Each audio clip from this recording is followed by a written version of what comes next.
Good evening, ladies and gentlemen, and welcome to the first issue or episode. What is this? Is this a vlog, a podcast, a web show? I don't know what we're doing here. But of Off the Record with Lex de Azevedo and a very special guest, Michael McLean. Let's give him a hand here. Now, Michael, we have been observing each other for how many decades now? Long time. Long time. And we have never been on the same stage or the same place. We have not. Ever. That's sick and wrong. I know, it's been, I won't even say how many decades. But do you remember the first time that we communicated? I think it was the first time we communicated with each other. Do you remember? I remember the first time I communicated with you, but you weren't there. I've been accused of not being there a lot. No. I remember, I graduated from high school in New Jersey, just across the river from New York City, and I was lucky enough to fall in love with how powerful theater could be. And when I was in high school in Jersey, I could see every show on Broadway for $10. You could go see anything if you were a kid and either do standing room or whatever. So I'd fallen in love with theater, and then I remember after I had gotten married, and I promised my wife two things. One is I'd never, ever live in Utah. Because she grew up in the military, and I thought it was not a great idea to be with too many Mormons. I thought we should just be out there. And she was raised in the military, so she'd like that. And I said, and I won't work for the church. And so you can tell that when you break those promises, it's amazing how you learn to bond in other ways. So I am now married. We're living in Salt Lake, and Saturday's Warrior was happening. And I went to South High, the South High Auditorium. And I went to, and I couldn't believe, who are all these people? And they're fighting for tickets, and there's this unbelievable passion. And I've been used to going to see a lot of shows, but there was a frenzy about it that was extraordinary. And so I stood in line, I got one of my few single tickets, and I watched Saturday's Warrior, but more than watching your musical, I watched the phenomenon that was going on. Yeah. And I looked around and I said, this is really connecting with these people. There were parts of the show that I loved and parts of it I didn't get, There's parts of the show I don't get today. But anyway, so I'm watching the phenomenon and I'm saying, Lex de Azevedo, this guy and Doug, you have figured something out that I want to understand. How deeply did you get through? And what is it about this show that you created? Is it the accessibility of those great tunes? Is it the humor of it? Is it that it's speaking to something that Latter-day Saints could go, wow, you're talking to me like no one has ever spoken to me. And so I kind of built this reverence for what you had accomplished and kind of watched how the albums and those kinds of things had happened. But the first time that I remember us really connecting, and it's one of the great gifts that you gave me. I had gone to Deseret Book, and I said, I've written this album called You're Not Alone, and I just really think it would be cool. I'd made Mr. Kruger's Christmas as a producer, and I was speaking to hundreds of thousands of people, and I'm singing some of my songs. I said, Deseret Book, you should do this. And they said, well, give us the demo. So I played them the demo, and they said, wait a minute, you don't sing any of these songs. Why would anybody buy a record by a guy who can't sing? And I said, well, I'll get really cool singers, and what will hold it together... Oh, wait a minute, was it instrumentals? No, all sung by different singers. Okay. All sung by other singers. And so they said, nobody's going to buy a record. You're putting your name on this? You want to call it the Michael McLean? Billy Joel, if you buy that, you get to hear Billy Joel. Well, you can't sing. And I said, I really heard you the first time. I get it. And they said, no. And so every year or two, I'd go back and I'd say, there's a market for this. I think people would like some of my songs. Nah, you're not a singer. They're cute tunes, but it's not connected to a play. It's not going to happen. Then in 1983, in September, Jan McArdle sang You're Not Alone at the Women's Conference, the BYU Women's, not the BYU, but the church's Women's Conference. Sure. So hundreds of thousands of Mormon women are hearing this song that I had written called You're Not Alone. And the next day I get a phone call from Deseret Books saying, we think that's such a brilliant idea, that album called You're Not Alone. And so I'd recorded all of the songs and was hopeful that people would do it. And I remember you came to my office at Bonneville. And you said, hey, I got a great idea. And you were kind of the guy that knew how to sell tapes and records to Mormons. And I had enormous respect for what you'd done with Saturday's Warrior and My Turn on Earth and all those things. And you said, I'd really like to do this. And I said, but wait a minute, I've written all these other songs besides You're Not Alone. And you said, well, yeah, but I can get this to a lot of people.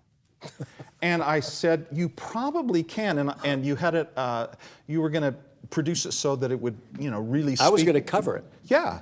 And I thought, you could do that, and you'd sell a lot more records, but no one would discover me as a songwriter. And so I knew that it was a great opportunity to get that song out in a very successful way, but I was kind of hoping that someone would pay it. We all want validation desperately, and I wanted people to notice that I had these other songs I wanted to share. And I kind of begged you could you give me a chance to do this and not do what you could have done? Because you could have covered it, of course. And you You waited. don't know what a cover a song means, right? Somebody writes a song, they can do it, or somebody else can take it and do the song. I thought, hey, he's written a great song here. It's been exposed at the women's conference. This is a built-in, there's money in this. It's going to be a hit. Yeah. I'm going to cover this on my own. And you were so sweet. You said, please don't do that. Give me a chance. Yes. And I didn't have the heart to do it. No, my appreciation for Lex de Azevedo is huge. And I'm really loyal to people who have been kind to me. And that kindness changed my life because the album, You're Not Alone, which had a number of other songs, was successful enough that it became the first of 31 albums that I have done since then, and a couple of million records that got sold. Your career has been huge. But it never would, honestly, Well, no, I don't think it could have happened if you hadn't been gracious enough and seen a younger version. I don't have your exact skill set, but a younger version of you, and say, let's give this kid a chance. And so I owe you. That's very kind of you. You don't owe me anything. You've been great in your own right. And I looked at, you sent me your discography, and I thought, good grief, he did all of this many discs. That's huge. No, it was. But I was touched. I mean, you said, look, you had Saturday's Warrior, you had My Turn on. Just can you give me my moment? And I thought, of course, yeah. It was great. It was great. So Michael, let me ask you a question. When did you first discover a love for music? Not necessarily when did you discover you want to do it professionally, but how did you know that when did you know that music would be a part of your life? When do we know those kinds of things? I remember when I think it happened when I wrote the first song I ever wrote, and I was 11. And Did you think it was really good, the song? no. And I come from a family that does not blow smoke. My mother was notorious for, you'd give your talk in church and you want your mom to say that was great. She said, you had a problem in the second act, which was her line, which is it didn't finish well, or you could do better than that. So anyway, I had secretly loved storytelling and songs because I grew up in a home where every Saturday morning, after my mom and dad took their Friday night date, my mother, and I just have one sister, my mother would wake us up, and she'd be in her nightgown and her robe, and she'd act out the movie she had seen with my dad the night before. And she'd play all the parts. So she'd see the unsinkable Molly Brown, and she was like the Debbie Reynolds, and she'd do the stuff, and she'd sing, da da da da da da da. She brought home the Music Man after she'd seen the Music Man, and she's doing There Were Bells on the. I just loved the way she told these stories, and so I fell in love with that capacity. So I wondered if maybe I could do that. So I was 11 years old. I came home from church. And Sunday dinner was always the same at my house. It was roast beef, mashed potatoes and gravy, carrots and peas and green Jello something in it. And I, on fast day, we had cloth napkins, but on the other church days, it was paper napkins. Yeah. And I had a little pen, and I had written the lyrics. And at the end of dinner, after looking at my dinner, I said, I think I would like to share with you my first song. So we went to the piano. I went to the piano and I put the lyrics up there. My sister is kind of watching, and I'm very nervous because if it doesn't cut it, I'm going to hear about it. I'm looking at the lyrics and I do this. I'm not making this up, by the way. 'Twas very, very gloomy for the carrots and peas that day. The potato dam had broken and the gravy came rushing their way. Their coloring would be ruined, their destiny would be choking, coughing, drowning in that dark brown sea. But then from up above, the big fork stabbed the meat, heroically plugged up the dam. The peas didn't suffer defeat. No. Don't. 11, come on. Where were old. you when I was 11? No, my mom's line was, that sounds more like a poem than a song. Don't quit your day job. But I found this outlet, and it was this relief to me, and I started writing songs from when I was 12. Little tiny, and it started a little bit like, remember Alan Sherman? He'd do all those parodies on hit songs. Sure, yeah. Well, I'd take songs by Roger Miller and recraft lyrics for them. And I got into it. And then when I got to New Jersey, I started writing road shows and little 12-minute musicals that we would do back in the day. And I watched people respond. And then I went to see Man of La Mancha in a matinee. And I'm sitting there, and I don't know what's coming, and people are coming into, and they're New Yorkers, and they're a little grumpy, and it's a matinee. And here this thing happens, and he's singing the songs of a guy who's trying to see the world as it can be and not as it is. And I was young, and it just got to me. And at the end of the reprise of the big 11 o'clock number,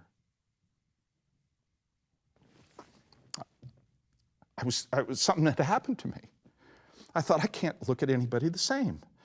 How did those guys do that? I'm never gonna be the same. What would it be like if I could wear out my life doing this, that somebody else would walk out and say, I don't think I'm ever gonna be the same. Yeah. And that's when I discovered not that I could do it, or not that I had any confidence that I could do it, but I loved how much it had changed me, that I wanted to devote my life to learning how to do it if I could. Yeah.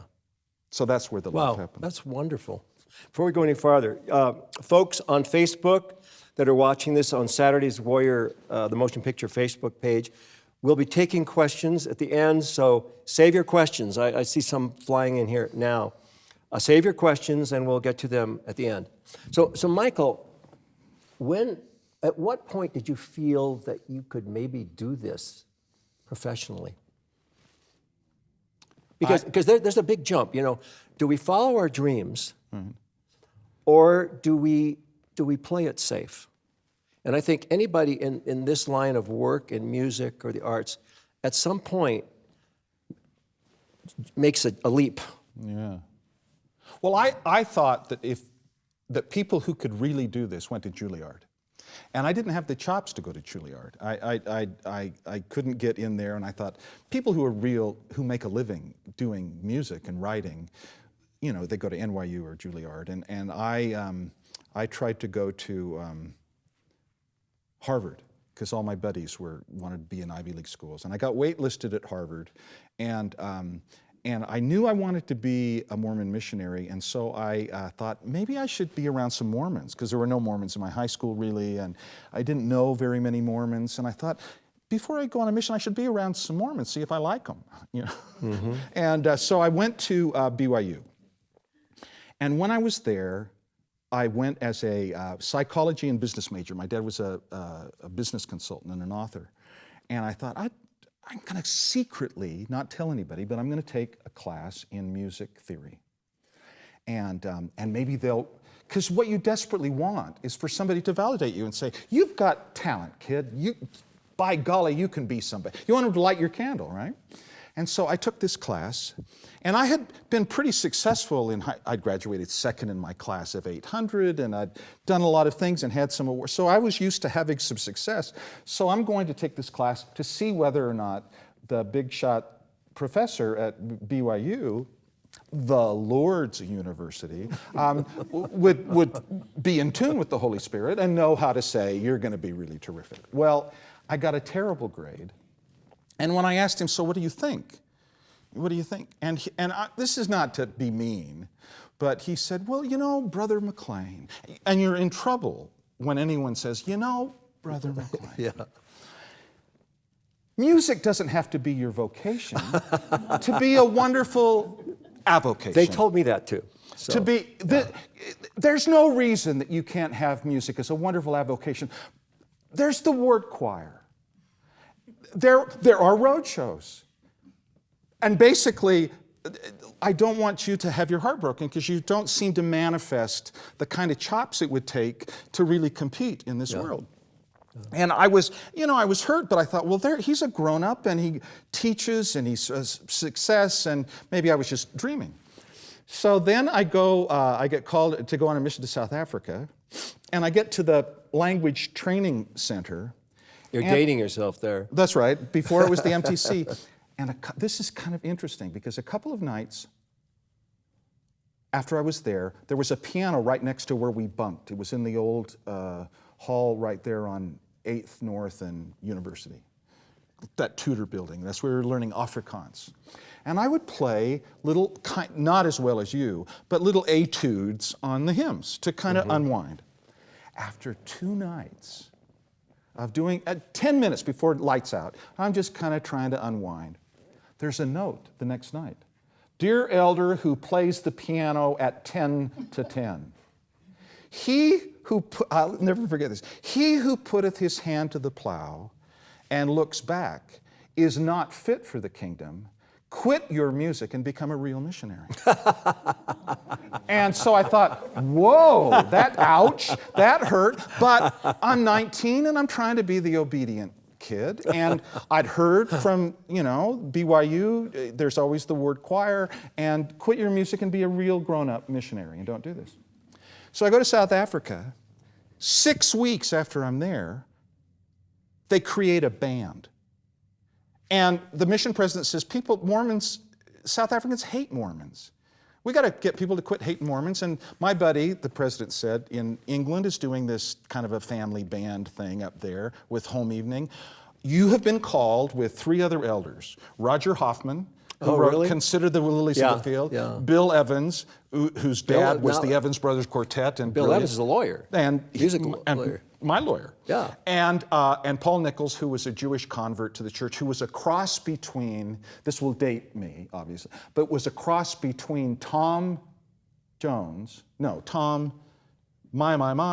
was that? That's Tom Jones. Yeah, Tom Jones, and Sammy Davis Jr. That was him. And brilliant performer. So I'm in this band. And we're supposed to soften hearts so that people will talk to us as missionaries. And we're doing songs all about it. And the pitch was, we can help you with your families. Mormons don't know everything about everything, but maybe if you're having family problems, we do this thing called Family Home Evening, and we're going to do a show about how great families can be. And we did covers of big hit songs from the era. We've Only Just Begun, and Carpenter's tunes, and He Ain't Heavy, He's My Brother. And they're showing off, and I'm playing the keys in the background. But we didn't have any great songs about the relationships between fathers and sons. Dan Fogelberg had not written Leader of the Band yet, and so there wasn't anything to pick. So we get invited to go to Rhodesia, now Zimbabwe, and do 6 shows a day for a week and to reach a potential 150,000 people with our little pitch, our little 20-minute show. And I'm sitting at the piano in the Johannesburg Relief Society room, and I have this moment where I think, Heavenly Father, we don't have any really great songs to help people know that we have the same challenges they have, and there's nothing about fathers and sons, and I'm clearly not the singer guy, and I'm not the best player, and I'm not the best performer, but I have been writing songs. Would you help me write a song about that? And I don't want to put pressure on you, God, but we're leaving in 20 minutes. So, and literally this song called the Father Song, and it's not the greatest song that's ever been written, but it came, and you've experienced this, in that kind of download moment where it's almost out of body, where you're kind of channeling it. And I wrote this song, and I played it for the guys, hoping one of them would sing it. And they say, no, McLean, it's kind of you. It's kind of your story. It was about the fact that I had never told my dad I loved him. Do you want to play a little bit? Can you remember? No, play the whole thing. But let me see if I can remember enough of it. I hate that when people do it, because I can't remember anything I wrote. But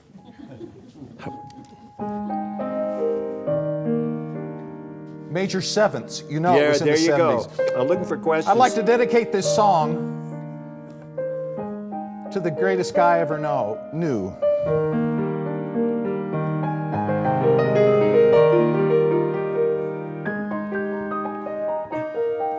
There's just this little problem. I never got around to telling him that.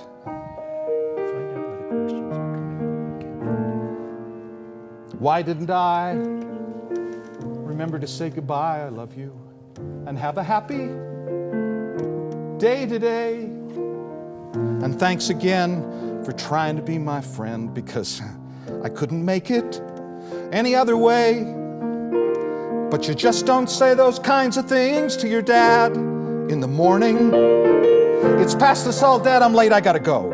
And that's about all. I wish I'd seen in a vision or a dream how I'd miss him so when I had to go. But how do I let him know? And it went on, and the next verse was about, I missed my chance to tell him of my romance. I didn't think you'd understand. He never got it. You just don't say those kind of things to your dad in the evening. It's got to run, everyone's waiting for me. Can I use your car? Dad, I won't go far. Well, it wasn't far then. It was just about around the bend, but now it's 10,000 miles. And it's going to be quite a while until we meet again. And then in the final verse, it talks about, I finally get a letter from my dad. I tried to share with him how I felt in this letter, and I felt stupid. All those years, I never threw my arms around him and said how I feel. And I got this letter in return. And my dad said, yeah, I get it. It happened to me too. So I get up to Rhodesia, and we're doing our first show for maybe 80 to 100 people.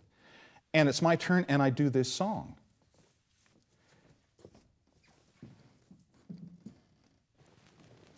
And a guy comes up to me, a big, tough Afrikaner guy.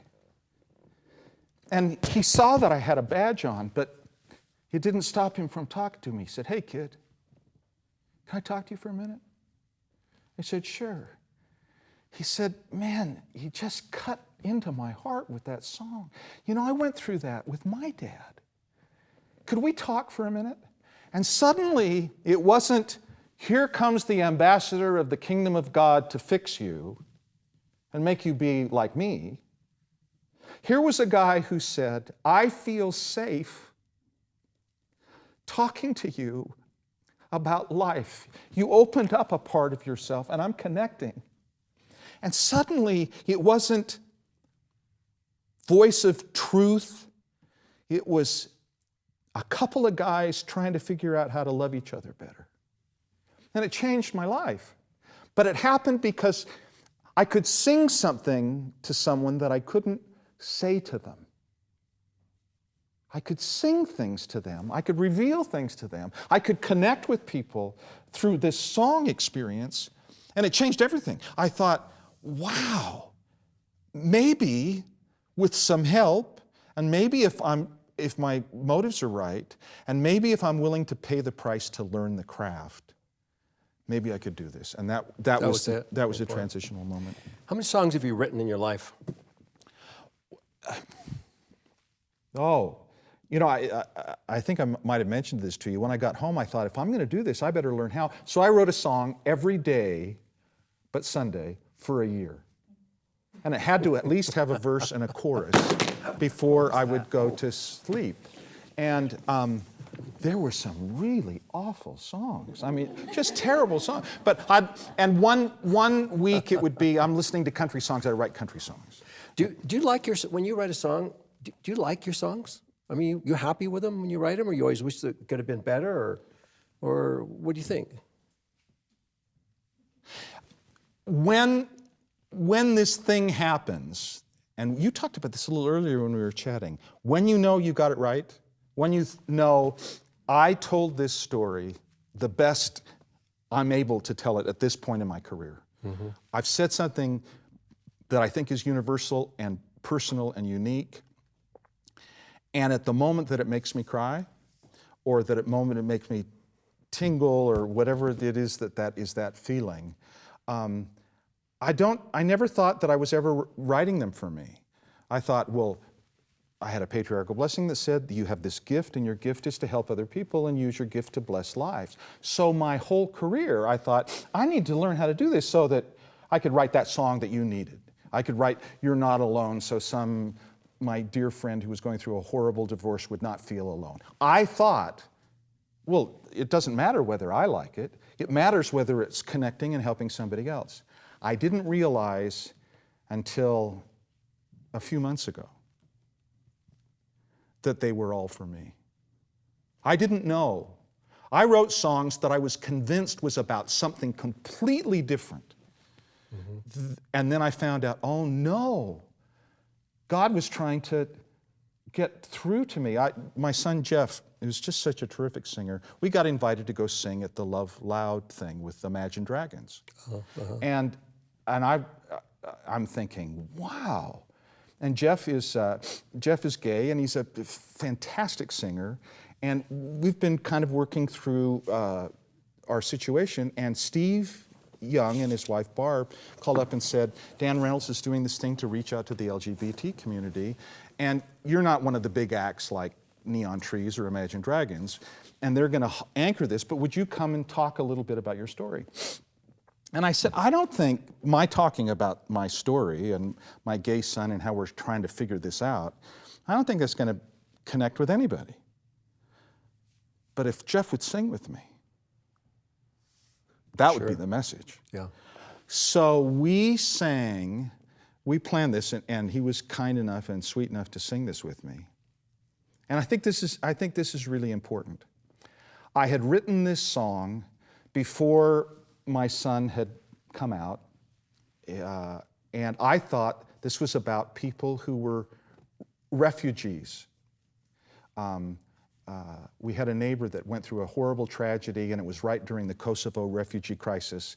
And I asked my wife, how do we help the refugees? And she said, hey, hotshot, you want to help refugees? She pointed over to Melanie North's house, and she said, start with her. I said, no, I'm talking about refugees. She said, start with Melanie. Well, Melanie had 5 kids, was a single mom, and her oldest kid was a pill. That's what you say when it's broadcast. There's another word for it, but he was really awful and a struggle. And she got so frustrated, as parents do, that she said, if you can't help out around here with your brothers and sisters, you're going to be this terrible example. She threw his clothes in the suitcase and put it on the front thing and said, go stay with your dad or something, but I can't put up with this any longer. That was her last words to him. He got drunk that night and put a gun in his head and shot himself. She said, start with that refugee. So I sat down, being very emotional, thinking, well, maybe I can reach out to this. And I wrote this song called Safe Harbors. And I thought it was for Melanie North. And then, years later, after all of the struggles that I find out that my son had been through, who was a sensational missionary, and he's trying to make sense of it, and felt abandoned by me and confused by the church and decided he couldn't be a member anymore. And and was disappointed that the guy who'd made all these great commercials for the Mormon Church about being a great dad wasn't such a great dad. You worked on those home. Was it Oh yeah, you did those. I spent 25 years writing and producing Homefront commercials and Mr. Kruger's Christmas, which I produced, and a lot of other films. So he said, I went to the firesides, Dad. Well, how come that spirit that you said blesses everybody didn't tell you how to deal with me? You didn't get me through this. You weren't there. I felt abandoned. And I'm just dying. I'm just dying, and I'm trying to get answers to my prayers, and I'm going through a struggle. And I didn't realize that until I started to listen and open up and be vulnerable enough to recognize that I didn't have all the answers and I wasn't as smart as I thought I was, and that maybe these songs that I thought I was writing for everybody else was heaven's way of sending me some help. And so there I am at the UVU place with 20,000 people for this big rock concert. And here's my terrific son. And here's the song that I thought was about something else. And then I found out, I think God made me a songwriter because it's how he talks to me.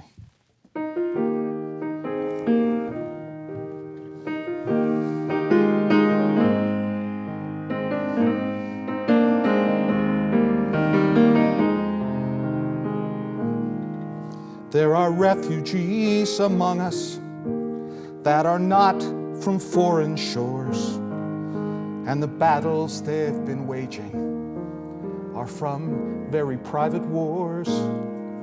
And there are no correspondents documenting all their grief, but these refugees among us all are yearning for relief. There are refugees among us. They don't carry flags or signs. They are standing right beside us in the market checkout lines. And the war that they've been fighting, it will not be televised, but the story of their need for love is written in their eyes. This is a call to arms, to reach out and to hold the evacuees from the dark. This is a call to arms, to lead anguished souls to safe harbors of the heart.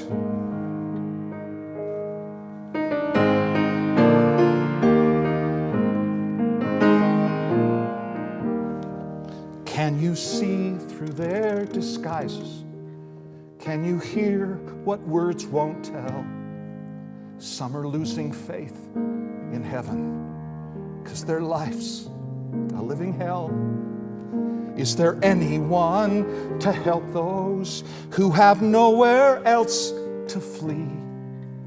And the only arms protecting them belong to you and me. This is a call to arms, to reach out and to hold the evacuees from the dark. This is a call to arms, to lead anguished souls to safe harbors of the heart. Can you feel the pleas of the refugees for safe harbors of the heart?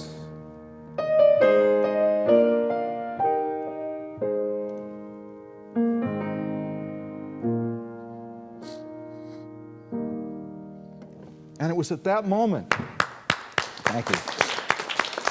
Michael, I am really moved by that, as I know everybody else is here. I mean, it is a witness to the power of music and your ability to tell a story.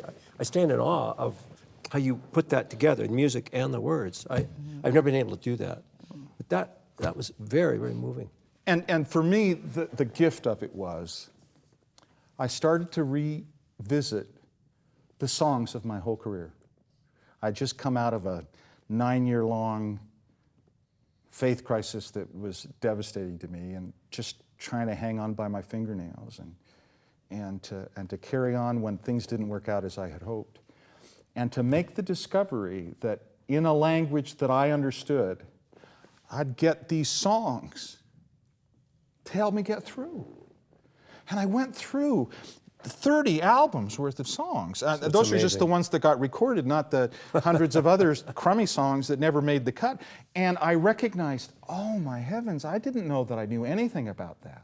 I had a musical off Broadway for a limited time, a prodigal son story about the theater was Noah's Ark and the audience were the animals, and I realized I was Noah and Jeff was Ham, and songs from that musical. I thought we should redo that musical, which didn't last long because the New York Times clearly doesn't listen to the Holy Spirit, and so we got beat up pretty bad in that case.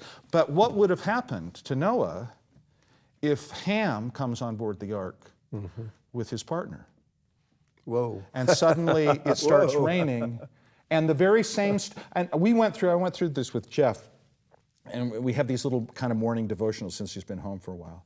And I said, think about the dilemma that a father and the prodigal son are going through if the very thing Noah was prophesying, we got to save the world from this, and now it's in my family. How would these songs that came to me, and when I wrote the musical with my friend Kevin Kelly, he came on board with his black wife, and that was a little bit of it. But I said, think of how this story would have played out if Noah had to learn the lessons that could only be taught him by his son who had gone through that thing. And so we started to talk about how music was our one great link. The thing that we could, even when we were fighting with each other, or he had felt hurt by me, or I was confused by, and just all the stuff that goes with how hard this is. And the thing that never failed us was the music. We could sing together. He would sing my songs, and he would make comments, and he would critique them, or we would work on them, or we'd go see shows together, and then have the after-show debrief with his brother Scott. And I thought, that is one of the great gifts Father in Heaven gave me, because it became this glue that allowed us to be at the same dinner table and not have the same point of view and see things very differently and argue about it but not fight. The thing that I'm so impressed with is I know so many people. We're living in St. George, and the demographic there in our ward is obviously 65 and up in general. And I am amazed at the people that are alienated from their children. Good people. I mean, people with leadership background in the church who are alienated because their children have chosen another path. And many of my children have chosen other paths, and it's been the greatest blessing in my life, because to learn that we're commanded to love. By this shall men know that you are my disciples. It is our ability to love may be the only evidence there is. Thought about that? Not what we say, but our ability to love those that throw it in our face may be the only evidence of our discipleship. And I think I look at my kids and I think you've come to the same conclusion, that those that are taking another path, and I say, they're not on trial. I am. I am learn how to love. That's what it's about. Anyway, it's so touching. Let me ask you a question. Where do you think music comes from? Where does it come for you? For you, where does music come from? I mean, where do these melodies, these come from somewhere? You know, it's interesting because I think I've always been disappointed in my tune smithing. I've thought I'm a bit of a hack finding Welcome to the club. a tune that's okay. I've listened to a lot of your really terrific stuff and deep stuff that I couldn't create. And I think of music for me as part of telling a story. And the lyric is so critically important to that. And I just try to find a melody that, because for me, the music and the lyric come together at I don't know, I still don't understand it, but it happens at the same moment, and I hope I find, and there's some of the tunes that I've written over the years that I think, well, that was pretty darn good. But what I measure it by is, am I telling a truth in a way I haven't heard it before? And does this combination of the way the lyric falls and the way the music goes, that they're like joined, that you can't separate them, that they come out, that's the way somebody would say it. And so when I'm around people who are great musicians with brilliant musical capacities, most of my stuff is pretty accessible and kind of not brilliant, but it helps tell that story. I am in reverent awe of those guys like Handel. How did that come? Mm-hmm. And every night when I do Handel's Dream from the Forgotten Carols, that's when I have this amazing aha, saying that's where the bar is. And did he just live in some other part of the premortal world where he got filled up with all those spectacular tunes? Because I think they come as gifts.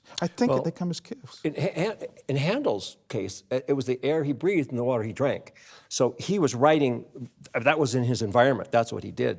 You know, when they talk just quickly, people are amazed that he wrote the Messiah in what they say, 6 weeks, something like that? Because most of the tunes have been written. Matter of fact, they'd all been written. Either he wrote them or somebody else did, and he took them, borrowed them, did his thing on them.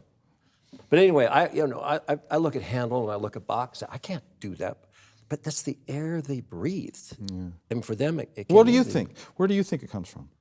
Is it all from heaven? Is it from ourselves? I think there is earthly music that comes like from this earth, celestial music. And a few times in my life, I have received what I thought was inspiration from the other side for some melodies that I couldn't have done myself. Mm. But I've also done a lot of hack work. I spent most of my life in Hollywood cranking it. One year I did 2,000 jingles. 93 KHJ is deposited in the bank after day until I found that I burned out so far there was nothing left. Mm. I had nothing left to give because I was just doing it for the money. But I'll tell you just quickly an experience I once had. I learned to, it was at Oliver Cowdery was told when he was translating, he thought all he had to do was ask, remember? Mm. The Lord said, no, you have to work it out in your heart. Right. And then you'll have like a burning in your bosom. I had an interesting experience where I had a terrible deadline to do something extremely important for the church, the bicentennial thing. And I learned to write that way. Because as you know, when you write your first chord, you've eliminated other possibilities. Right. Now, from that, it's like a menu. From that, choose one of four. Once you choose that, you've eliminated those, you go 4 more. And so you go down a road, and you can get to a road, at the end of that road, you're on a ladder leaning against the wrong wall. I didn't have time to do that. I had to know that whichever choice I made for the rhythm, the harmony, the timbre, everything, that it would end up where I needed to go. And I learned to write by a light. And I would try this, and that would light up. Okay, go. Mm. And then that would light up. It was a similar type experience. That's rare, but I know that can happen. And I believe there's music like anything else, can be of this world, can be sublime, can be destructive. But let me ask you this. What do you want to be remembered as? We don't know how many years are ahead of us, Michael, but we know that how many there are less than what's behind. Mm. And there's probably less songs to be written than we've already written. Mm. What do you want to be remembered for? End of January, I was in the hospital for 5 days, and with stage 4 kidney failure. And if I hadn't gotten there the day I did, I might not be here tonight. And I have never been that close to dying before. And we had finished the Forgotten Carols tour, the 26th year of doing this. And Lynn and I take a little break and go on this. And so we're on our little vacation after Forgotten Carols, and I'm just miserable. And I say, Lynn, I think I'm dying. And she rolls, we've only been married 45 years, so she rolls her eyes and says, do you have to be so dramatic about everything? I said, no, I think there's something serious.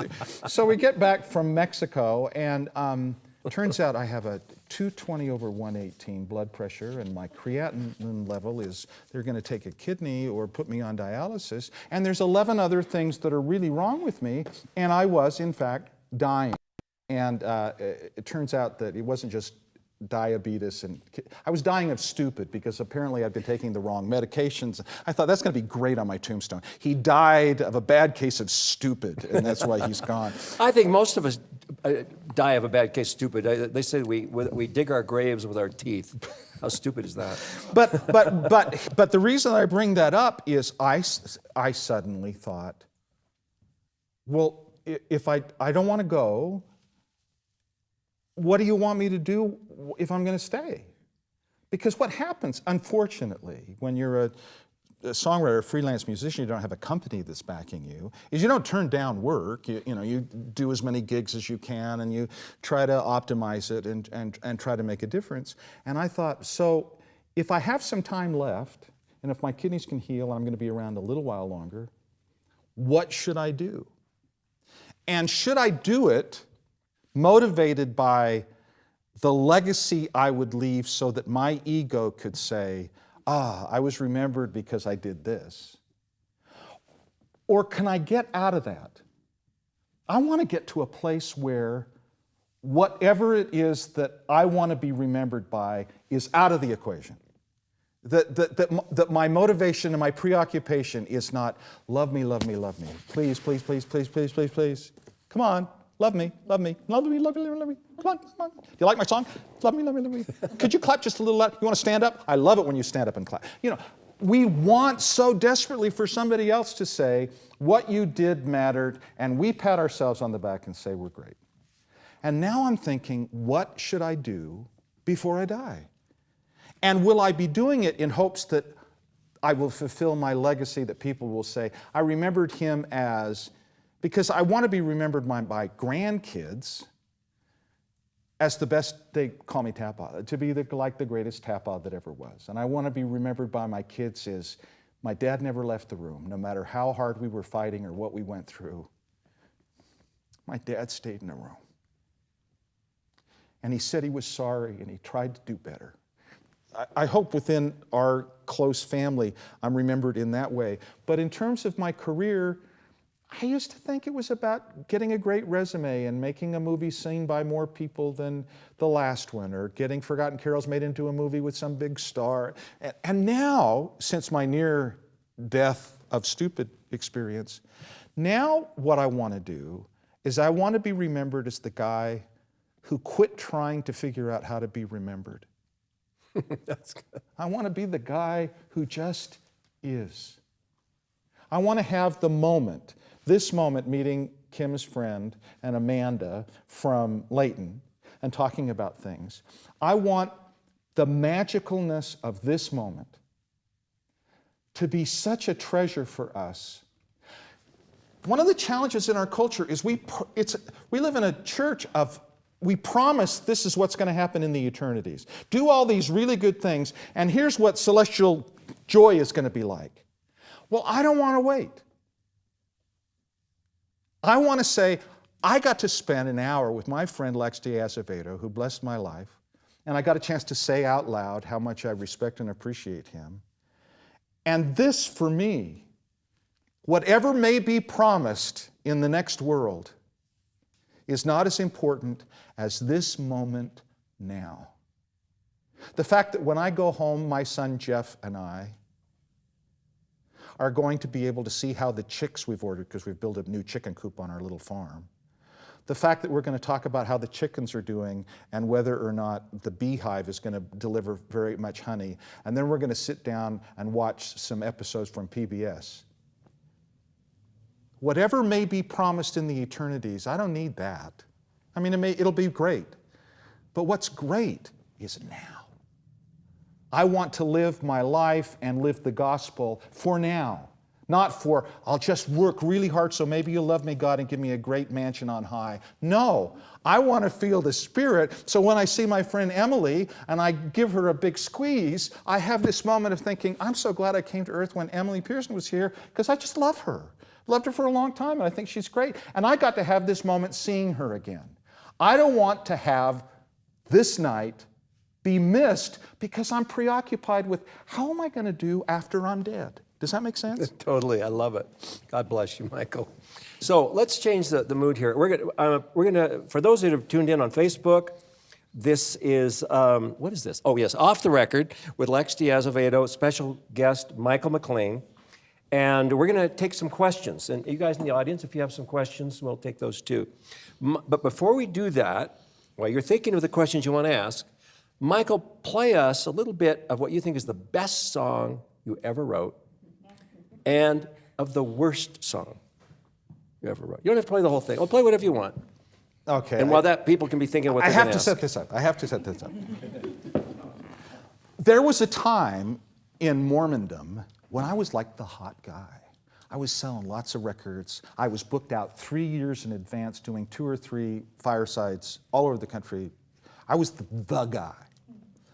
And I got invited to go do a concert down at BYU. And I was hesitant to go because it wasn't a road show or the word choir. But I did go anyway because I was the hot guy. And there was a comedy troupe down there called the Garens. And they were kind of the hot comedy troupe there. And they said, hey, we understand you're doing a show in the ballroom. We're doing a show across the street. Could we come and do a little thing at your concert? And I'd heard they were very, very funny. And so I said, well, sure. And I didn't vet them. I didn't know what they were going to do. They were a comedy troupe. So they finish out, they're waiting backstage, and I said, so ladies and gentlemen, we're so excited. They just, the hottest comedy troupe here on campus, ladies and gentlemen, the Garens. So this guy comes up, and he's curled his hair to look like me, and he's wearing glasses that were the same exact frames that I had at the covers of my albums. And he sits down at the piano and he does me. He's doing an impression of me. And he's talking and getting, he gets emotional. And he said, and he starts to say, he says, people often say to me, Brother McLean, you have written so many songs over the years that have been so meaningful to so many people. Please tell us, which one is your favorite? And my response has always been the same. And it is, it's hard to say because they all sound the same to me too. Ouch! And then it gets worse. And he just lampoons me. And one of my songs that was a hit at the time was called Hold On, the Light Will Come. And so he starts to say, he said, I would like to play for you the original version of Hold On, the Light Will Come. And I wrote it in my car. And then he'd get all emotional. And it was mocking. And I remember the Spirit. And the Spirit said, it's hold on, the light will change. And then while he's singing, hold on, the light will change, the other Garens guys come out with garbage can lids. And they're going, hold on, the light will change. People are in hysterics. I'm a little uncomfortable. And I'm thinking, oh, geez. And then as they're coming off stage, they say to me, we went easy on you, Brother McLean, because you were here. I said, that was easy on me? And they say, flattery or mocking you is a great form of flattery or whatever. But here's what incensed me. All my songs are the same? You think all my... What do you mean all my songs are the same? Don't you dare say that. I've got different styles, and I wrote songs every 30 albums. It wasn't 30 then, but don't you tell me all my songs are this. And then my wife said, well, Michael, he's right. All your songs are the same. You have written one song, and you've written it over and over and over again for 30 albums. Excuse me? I say to my beloved. She said, when you write a song and somebody says, I know how that feels, what you're singing to them is, you're not alone. And it doesn't matter what the subject of your song is or what the style of your song is. You have come to write one song in various forms. And that song says, when someone hears it and says, oh my gosh, I felt that way. I know what that's like. I have been there. you're writing the same song. And she said, and this is why I'm so crazy about her, she said, and I like the one you've written. That's great. So, and the worst song I've ever written, I have forced myself to not remember it, but I had met my wife on a blind date when I was 18 years old, and I was trying to impress her.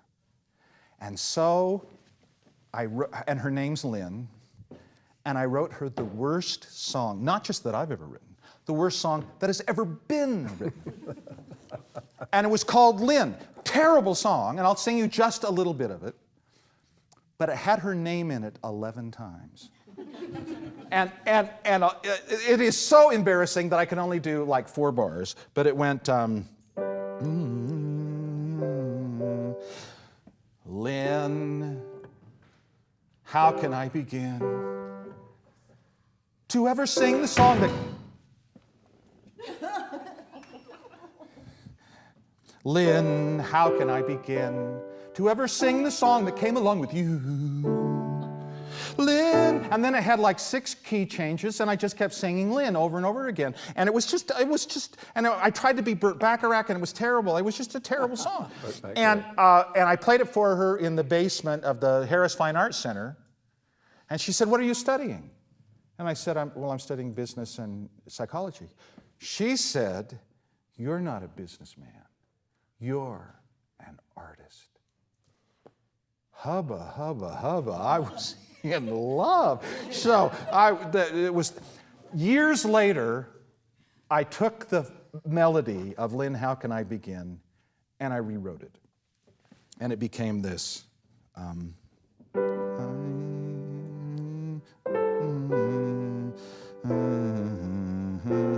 Okay. She reaches part of me underneath this ordinary man, and she sees what I can be, not what I've become, but what I can. She sees a diamond deep in the rough of my soul. She says I'll see it too someday. She sees a diamond where all of the others just saw coal. She must see 1,000,000 years away, but she keeps on loving me. And it was Barry Manilow, and I'm singing, and I rewrote it to her, and I was trying to show her how much I was in love with her. I locked our 3 children in the bathroom so they wouldn't bug us. I'm singing like I'm Barry Manilow, and I'm crying. She sees a diamond. I modulated 4 times. I did all the great stuff, and it's the rewrite of Lynn, How Can I Begin? And when I'm done, she says, "Are you done?" We'd been married 7 years. She'd given me all the hints that I was supposed to rekindle the passion of our marriage. And I read the Red Book articles, and I took the test. So I brought home flowers, locked the kids in the john, and I sang her this song. She says, "Are you done?" I said, "Well, yeah." She says, what are you doing?" I said, "Well, I'm trying to get the fire back, 7 years, keep the fire alive." She says, "Are you trying to turn me on?" I said, "Well, yeah." She said, "Honey, if you want to turn me on, vacuum." My kids didn't realize until every time Dad got home from a business trip, first thing out is... So that was the worst song that I've ever written, and I don't know, I have no idea what the best song is. They're like my children, and it's always kind of the most recent one is the one... I mean, the one that you think, not the one most popular necessarily, but what do you think captures the best you've done as a craftsman, as an artist?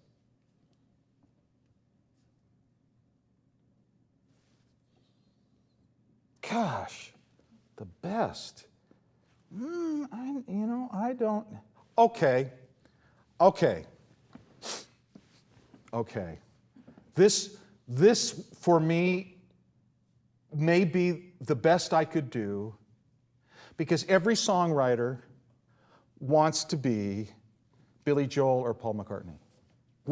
That's what we want. We write those songs. We want to hit. I mean, we'll say we want to do it for Jesus. We just really want to sell 1 million copies and have everybody say we're awesome, right? And sometimes when we can't make it in the secular world, we say, well, maybe we'll sell spiritual songs, and maybe that'll fill that well. But we all, whatever we say, don't believe it. We want to be stars. We want everybody to adore us and sell millions of records. And that's why I wrote songs every day for a year. I wanted to sell millions of records. I never did. I never had hits. I would go to New York and LA and pitch my songs year after year after year. Thanks, they're too touchy-feely, spiritual, whatever. They're not hits. Figure out how to write a hit. Come on, write like Billy Joel. So I get a phone call after this song I wrote called Hold On, the Light Will Come. And a girl says, are you Michael McLean? Yes. Did you write Hold On, the Light Will Come? Is that your song? Have we met? No. How did you get through? Doesn't matter. Did you write Hold On, the Light Will Come? Yes. She said, I need you to write for me. I said, well, why? Pause. I'm pregnant. And I'm not married. And after great soul searching, I have decided that I can't raise this baby. But I met this couple down the street from me who've been married 9 years, can't have kids. And I think, as big a wreck as I am right now, that I'm supposed to give my baby to them. But you got to help me. What do you mean I got to help you? Look, you need to write a song that I can give to the people I'm giving this baby to, so that when they raise this child, the kid doesn't grow up thinking, if my own birth mother would give me away, I have no value. She didn't want to be bothered with me. Look, Mike, that's not it. I think this couple can get my baby home, and I interrupt her, and I say, you mean give your baby a home? And she says, oh, yeah, well, that too. But get him home, home. Will you help me? And I was going to call Julie. I thought, you need a woman to write this. Julie's watching online here right now. Yeah, I said, Julie Azevedo she's phenomenal. You should get her. So I'm about to say, call a woman. I'm a man. How could I possibly get this? It's out of I can't do this. And then something stopped me. And I think it was heaven. And it said, Michael, she is reaching out to her. And this is embarrassing, my friends. But I'm thinking, well, the time I'm going to spend, this is not going to be a big hit. The song to give to the people you're going to give you. Shut up. Read her journal entries. See what happens. So 3 months later, I call her up. I have a yellow pad. And I tell her, look, if this captures how you feel, I'll have you come into the recording studio and sing it to give to the people you're going to give your baby to. But you got to tell me if I got even close.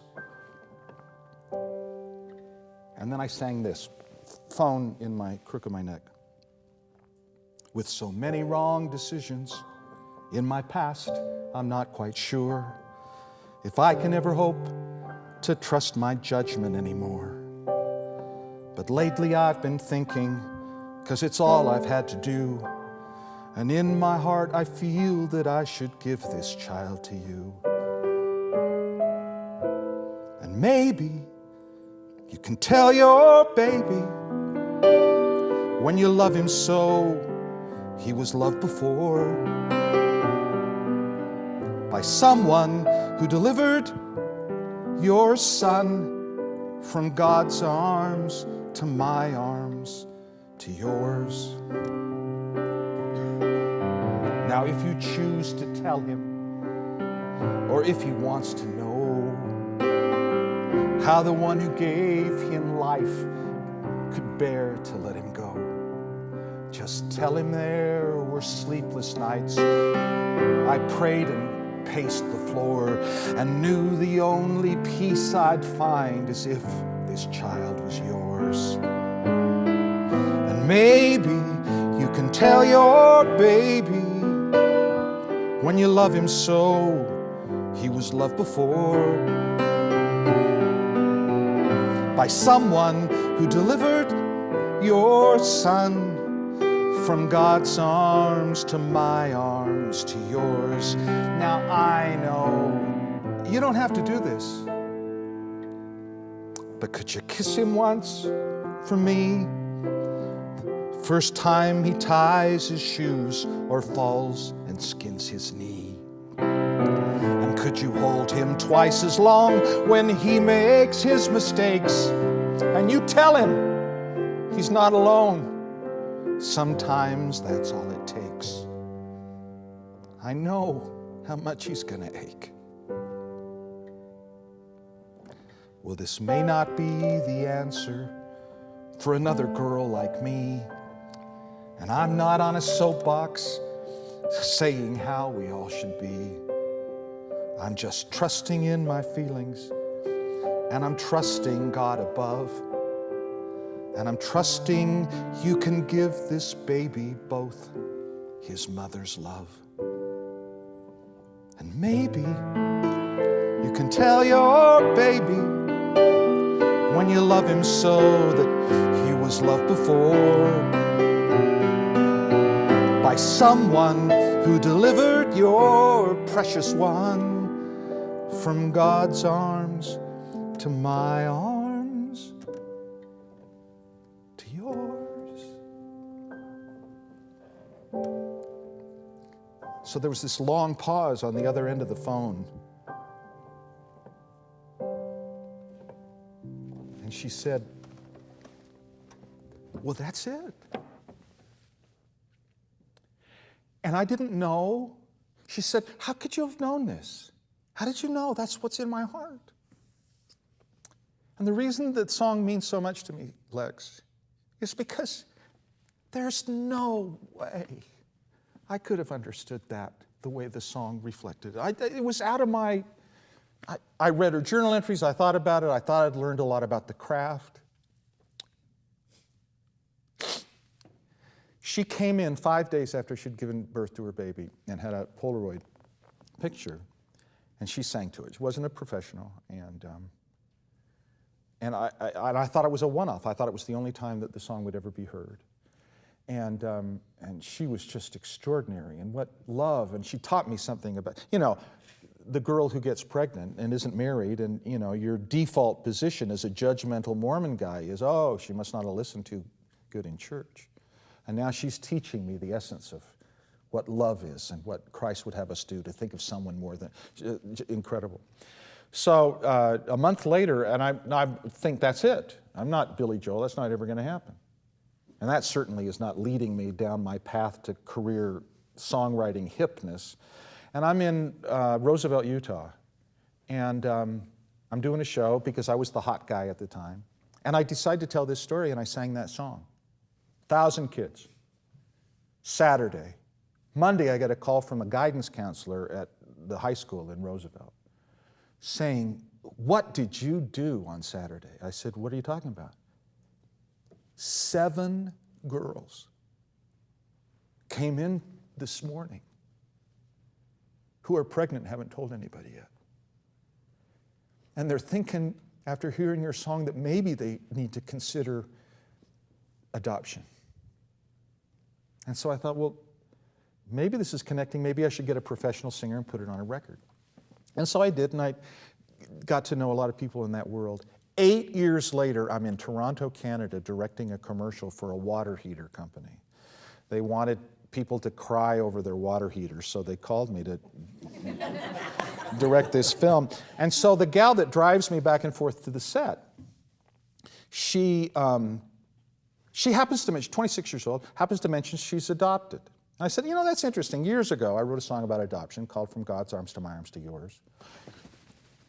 She slams on the brake, pulls over to the side, downtown Toronto, looks back in the van and says, wait, stop. You wrote From God's Arms to My Arms to Yours? You wrote that song? I said, how could you possibly know this song? You're not part of my culture. This was clearly not a hit. And she said, 6 months ago, my birth mother found me.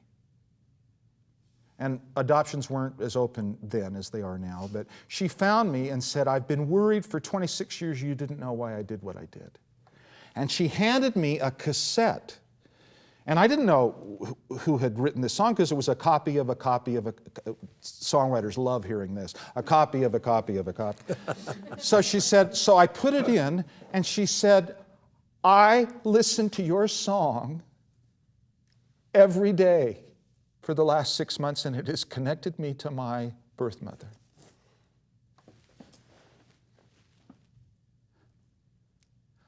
I didn't get to be Billy Joel. Never going to be Billy Joel.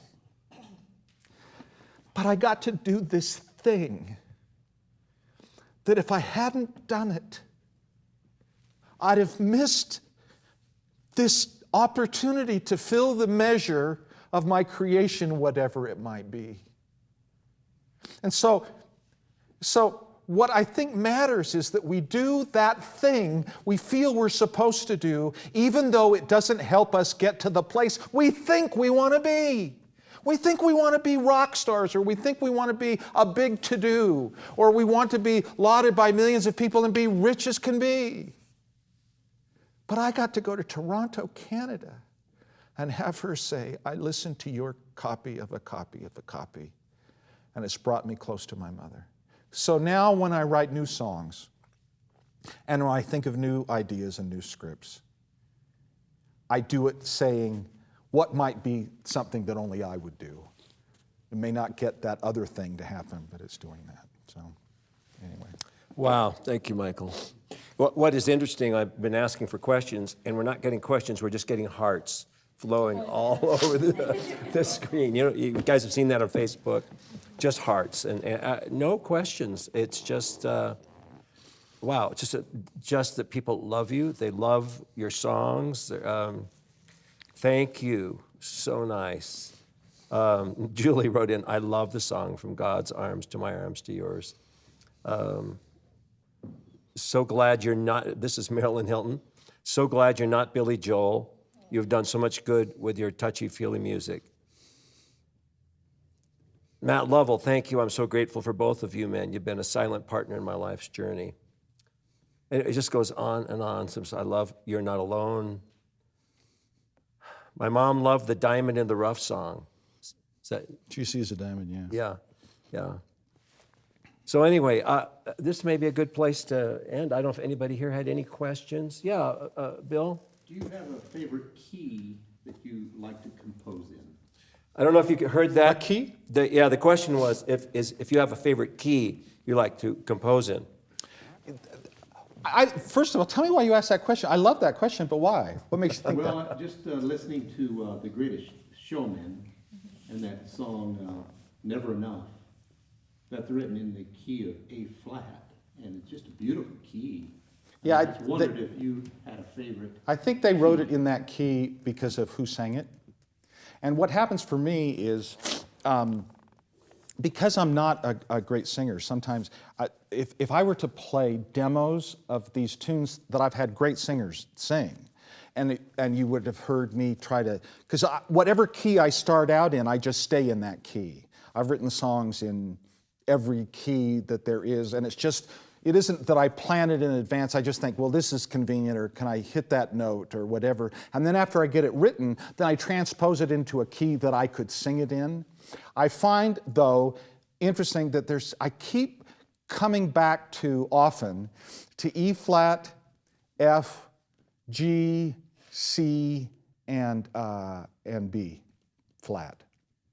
But that's because I'm not a great player. You know, people who can write like in C sharp, you know, bless their hearts. They should write all those songs in C sharp. But I've never been asked that question. Thank you. That's a very interesting question, Bill. Anything else? Yes, Russ. Have you ever had a gig from hell, and what did you learn from it?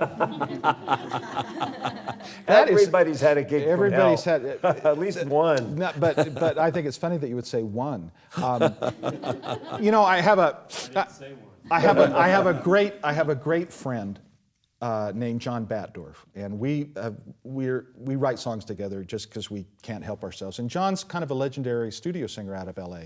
He was signed by Ahmet Ertegun to Atlantic when he was 18 years old, and his band was Batdorf and Rodney, and they're in the Las Vegas Rock and Roll Hall of Fame. And in the recent Guardians of the Galaxy 2, one of his lead vocals on Wham Bam Shamalang was in the movie, and he's great. And he and I have done a ton of albums together.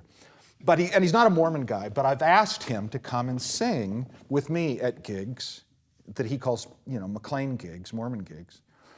And once he came to sing with me,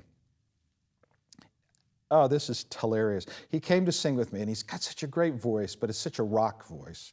And he came to sing with me in a chapel in Southern California. I was living down in Malibu at the time.